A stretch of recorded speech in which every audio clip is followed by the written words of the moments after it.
ಎಲ್ರಿಗೂ ನಮಸ್ಕಾರ. ಭಾಳ ದಿನ ಆಗಿತ್ತಲ್ಲ ಮೀನು ಹಿಡಿಯೋಕೆ ಹೋಗಿ ವೀಡಿಯೋ ಮಾಡಿ. ಸೊ ಅದಕ್ಕೆ ಇಲ್ಲಿ ಕೆರೆಯಲ್ಲಿ ಮೀನು ಭಾಳ ಇದೆ ಅಂತ ಅಂದ್ಬಿಟ್ರು ನಮ್ಮ ಎಲ್ಲ ದೋಸ್ತರು. ಅದಕ್ಕೆ ನಾವು ಬೈಕ್ ತಗೊಂಡು ಸರ್ರ ಅಂತ ಹೋಗ್ತಾಯಿದ್ವಿ. ಆಲ್ರೆಡಿ ಎಲ್ಲರೂ ಹೋಗ್ಯಾರ ಮೀನು ಹಿಡಿಯೋಕೆ. ಈಗ ನಾವು ಹೋಗ್ತೀವಿ, ನೋಡಂಬ್ರಿ ಎಷ್ಟು ಮೀನು ಬೀಳ್ತಾವೋ ಎಷ್ಟಿಲ್ಲ ಗೊತ್ತಿಲ್ಲ. ಸೊ ಇಲ್ಲಿದ್ದಂತೂ ಮನೆಯಿಂದ ಜಿಗ್ಗಿ ಮೀನು ಬೀಳ ಅಂತ ನನಗೆ ಹೋಗ್ತೀವಿ. ಆದರೆ ಅಲ್ಲಿ ನೋಡಿದ್ರೆ ಒಂದು ಎರಡೇ ಬೀಳ್ತಿದ್ವಿ. ಪ್ರತಿ ಸಲ ಹೋದಂಗೆಲ್ಲ ಹಿಂಗೆ ಆಗ್ತಿತ್ತು. ಸೊ ಈ ಸಾರಿ ಮಾತ್ರ ಅಲ್ಲಿ ಫುಲ್ ಮೀನುಗಳು ದಂಡೆ ಇದೆ ಅಂತ ಅಂದ್ಬಿಟ್ರು. ಅದಕ್ಕೆ ಸರ್ರ ಅಂತ ಅನಿಗಿಸಿ ಎಲ್ಲ ಗಾಣಗಳನ್ನ ಮತ್ತು ಹುಳಗಳನ್ನ ಹಾಕ್ಯಂದು ರೆಡಿ ಮಾಡ್ಕೊಂಡು ಹೊಂಟಿವಿ. ಆಲ್ರೆಡಿ 5 ಹುಡುಗರು ಹಾಕಕೈತಾರ, ನೋಡಂಬ್ರಿ ಎಷ್ಟು ಮೀನು ಬೀಳ್ತಾವಂತ. ಸೊ ಇವನು ಇಲ್ಲಿ ಕುಂತ್ಕೊಂಡಾನ, ಇಲ್ಲೊಂದು 2-3 ಹಾಕಕೈತಾರ, ನೋಡಂಬ್ರಿ ಎಷ್ಟು ಮೀನು ಬೀಳ್ತಾವಂತ ಅನಿಗಿಸಿ. ಇವನು ಹುಳಗಳನ್ನ ತರೋದು ಲೇಟ್ ಮಾಡಿಬಿಟ್ಟ ಗಾಣಕ್ಕೆ. ಅದು ಅದಕ್ಕೆ ಇಲ್ಲಿ ನೋಡ್ರಿ ಹುಡುಗ ಇದು ಹೆಂಗೆ ಬೇಯಕೈತಿಬಿಟ್ಟಾನೆ. ಜಲ್ದಿ ತಗೊಂಬರ್ಬೇಕಿಲ್ಲ ಹುಳ ನೀನು ತಂದರೆ ದೊಡ್ಡ ದೊಡ್ಡ ಮೀನುಗಳು ಬೀಳ್ತಾವಂತ ಬೇಯಕೈತಾನ. ಸೊ ಮೀನ ಹಿಡಿಬೇಕಂದ್ರೆ ಫುಲ್ಲು ಪೇಷನ್ಸ್ ಇರಬೇಕು. ಹೆಂಗಂದ್ರೆ ತಾಳ್ಮೆಯಿಂದ ಕುಂದ್ರಬೇಕು. ಅಲ್ಲಿ ಗೇಸಿ ಕಣ್ಣು ಬಡ್ಕಂತ ಅವ್ರ ಮುಂದೆ ನಾವು ಹಿಂಗೆ ಬಂದ್ಗೇಸಿ ಒಂದು ಚೀಲ ತುಂಬ ಮೀನು ಹಿಡ್ಕೊಂಡ್ಗೇಸಿ ಸಾರ ಅಂತ ಮನೆಗೆ ಹೋಗ್ತೀವಿ ಅಂತಂದ್ರೆ ಆಗೋದಿಲ್ಲ ಅದು ಕೆಲಸ. ಹೆಂಗಂದ್ರೆ ಮೀನು ಹಿಡಿಬೇಕಂದ್ರೆ ಅದೊಂದು ಕಲೆ. ಅದನ್ನು ಮೀನು ಹಿಡಿಬೇಕಂದ್ರೆ ಕಾಯ್ಕೊಂತ ಕುಂತ್ಕೋಬೇಕು. ಗಾಣ ಹಾಕಿನಗೇಸಿ ಅದ್ರ ಮುಂದೆ ಪಿಳಿ ಪಿಳಿ ಪಿಳಿ ಪಿಳಿ ಕಣ್ಣು ಬಡ್ಕೊಂಡು ಕುಂತ ಮ್ಯಾಗ ಅವು ಮೀನು ಬಿದ್ದ ಮ್ಯಾಗ ತಗೊಂಡು ಹೋಗ್ಬೇಕು. ಸರ್ರ ಅಂತ ಬಂದು ಸರ್ರ ಅಂತ ಮೀನು ಎತ್ಕೊಂಡು ಹೋಯ್ತು ಅಂದ್ರೆ ಆಗಲ್ಲ ಅದೆಲ್ಲ. ಸೊ ಒಂದೊಂದು ಸತಿ ಹೆಂಗತ್ತಂದ್ರೆ ಇಲ್ಲಿ ನೋಡ್ರಿ ಮೀನು ತಿಂದಂಗೆ ಮಾಡಿಬಿಡ್ತಾವೆ ಒಳಗಳನ್ನ, ಆದರೆ ಮೀನು ಬಿದ್ದಿರಲ್ಲ. ಸೊ ಮನಸ್ಸಿಗೆ ಭಾಳ ನೋವಾಗ್ತದೆ ಹಂಗೆಲ್ಲ ಆದ್ಮ್ಯಾಗ. ಸೊ ಅಂತೂ ಇಂತೂ ಗೇಸಿ ಹಂಗೆ ಹಿಂಗೆ ಮಾಡಿ ಗೇಸಿ ಒಂದು ಮೀನು ಹಿಡ್ದಾನ. ಸೊ ಇದು ಇದ್ದಿದ್ದು ಮೀನು ಬಿದ್ದಿದ್ದ ಮೀನುಗೂ ಹೆಂಗಾತ್ ನೋಡ್ರಿ ನೀವೇ.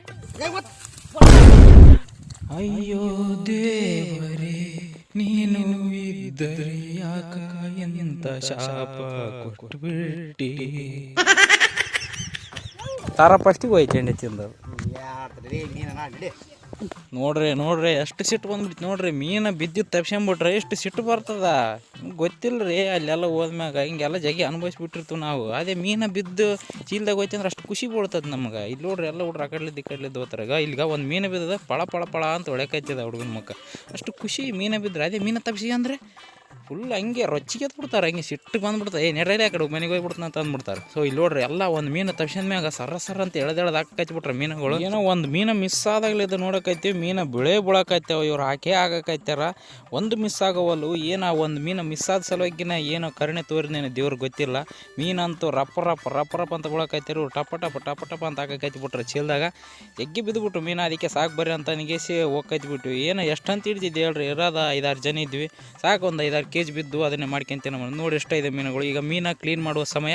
ಸೊ ನೋಡ್ರಿ ಎಲ್ಲ ಮಸ್ತ್ ಇದೆ. ದೊಡ್ಡ ಮೀನುಗಳು ಇದ್ದು, ದೊಡ್ಡ ಜಿಲೇಬಿ ಮೀನುಗಳು ಅಷ್ಟಕ್ಕೂ ಅಷ್ಟು.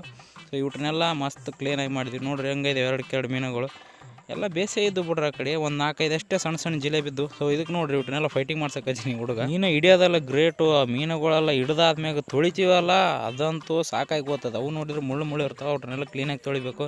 ಸೊ ಮೀನೆಲ್ಲ ತೊಳೆದಾದ್ಮೇಲೆ ಇವು ಸಾಕಾಯ್ತಪ್ಪ ಅಂತ ಹಂಗೇಸಿ ತಣ್ಣೀರಿನಾಗ ಎಗ್ರಿ ಆಡಕೈತಿ ಬಿಟ್ಟು ನಾವಲ್ಲಿದ್ದ. ಹಂಗೆ ಗಾಡಿಗಳಿಗೂ ಸ್ವಲ್ಪ ತೊಳೆಯಲೇ ಎಲ್ಲ ಕೆಸರು ಆಯ್ತದ ಅಂದ್ವಿ. ಗಾಡಿಗಳಿಗೂ ರೇಸ್ ಅಂತ ಹಾಕಿ ಕಚ್ಬಿಟ್ರೆ ಎಲ್ಲ ನೀಟಾಗಿ ಗಾಡಿಗಳನ್ನ ತೊಳೆದ್ರು.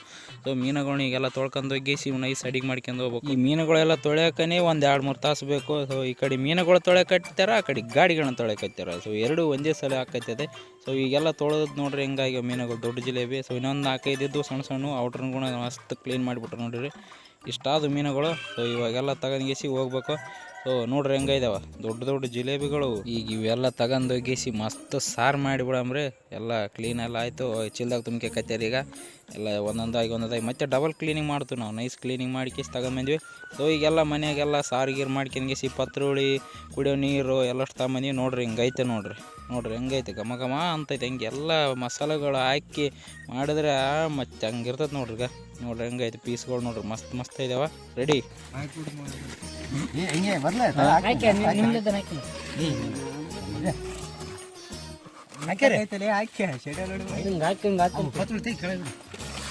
ಬಾಡಿಗೆ ಎಣ್ಣೆ ಇದ್ರೆ ಸಾಕು. ಕೇಳಿದ್ರೆ ನಿನ್ ಮತ್ತೆ ಮುತ್ತಣ್ಯಾಗ ನೈಟ್ ಹೇಳ್ತಾನಷ್ಟೇ ಅಂಬ್ರೆ ಮಾಮ. ನೈಟ್ ಆದ್ಮೇಲೆ ಬೆಂಕಿ ನಾವು ಮಕ್ಕಳಲ್ಲೇ ನೀವು ದೇವರ ಮಕ್ಕಳು.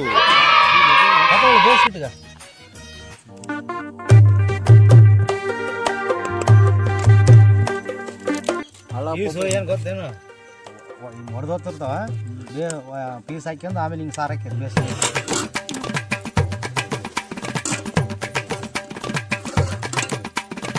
ಪೀಸ್ ಹಾಕಿ ಮೆತ್ತಗಿರ್ತಾವಲ್ಲ ಹೊಡೆದೇ ಬಿಡ್ತಾವ. ಹೆಂಗದ ನೋಡ್ರಪ್ಪು ನಮ್ಮ ಏನು ಟೇಸ್ಟ್ ನೋಡಿಲ್ಲ ನಾನು. ಅದು ಅಮ್ಮ ನೋಡಿದ್ ನೋಡಿ. ಬೇಸರ್ ತಗೋಮ್ಮ ನೀನು ಒಂದ್ಸತಿ ಮಾಡಿದ್ ನೋಡು. ಅವತ್ತು ಫೋಟೋ ಹಾಕಿದ್ದಲ್ಲ ನೋಡಿ ತೋರಿಸಿ.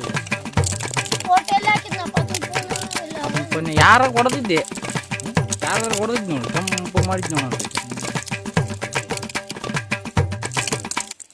ಸಾರು ಜಗ್ಗಿ ಹತ್ತಾಗ ಸಾರು ಕೊಟ್ಟು ನೆಗಡಿ ಗಿಡಿ ಇದ್ರೆ ಚಿಕನ್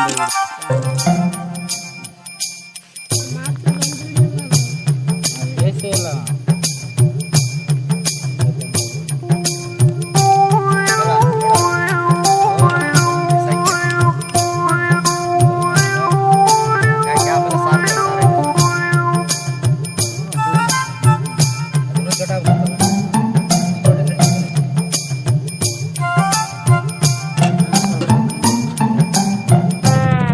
ಮಾಡಿದ್ದೆ ನಡೆ ಇಲ್ಲ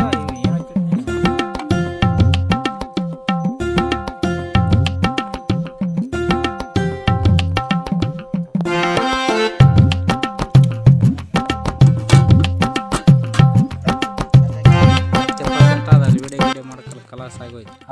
ಅವ್ರಣ್ಣ ಬಂದಿಲ್ಲಲ್ಲ ಮತ್ತೆ ಅವ್ರಣ್ಣ ಇಲ್ದೆ ಇವನ್ನ ಇರಂಗಲ್ಲ. ಹೌದಾ? ಹೇಳಪ್ಪ ಹೇಳಲಿ ಹೆಂಗ ಅದ ಹೆಂಗಿಲ್ಲ. ನಿಮ್ಮಣ್ಣ ಇಲ್ಲ ನಮ್ಮ ಅಣ್ಣಗ ಗಾಡಿ ಇಲ್ಲ, ಏರೋಪ್ಲೇನ್ ಬರ್ತದ ಕರ್ಕೊಂಬೋಗ. ಕಳ್ಸ್ರಿ ಹೆಂಗ ಇದೆ ಹೇಳು ಮೀನು? ಬೇಸ ಆಯ್ತು. ಬೆಂಕಿ ಬೆಂಕಿ ಬೆಂಕಿನೆಲ್ಲ ಬೆಂಕಿ ಮೀನು ಪೀಸ್ ತಿನ್ನ. ಸವಿ ಸವಿ ಆಗಿದೆ. ತಿನ್ಲಾರ್ದ ಸೈಜ್ ಐತೆ ಅಂತ ನೀವು. ಬಾಯಿ ಹಿಡ್ಕಲೆ ಪೀಸ. ಸವಿ ಸವಿ ಆಗಿದೆ. ನೀವು ಕೂಡ ಮೀನು ಹಿಡಿಯಕ್ಕೆ ಹೋಗ್ರಿ. ಈ ಥರ ಎಲ್ಲ ಮೀನ ಸಾರು ಗೀರು ಎಲ್ಲ ಮಾಡ್ಕೊಂಡ್ಗೆಸಿ ನೀವು ಫ್ರೆಂಡ್ಸ್ ಜೊತೆಗೆ ಹೊರಗಡೆ ಬಂದ್ಗೆಸಿ ಈ ಥರ ಮಸ್ತಾಗಿ ಊಟ ಮಾಡಿರಿ, ಎಂಜಾಯ್ ಮಾಡಿರಿ. ಸೊ ನೆಕ್ಸ್ಟ್ ವೀಡಿಯೋದಲ್ಲಿ ಸಿಗೋಣ. ಅಲ್ಲಿವರೆಗೂ tata bye bye, see you.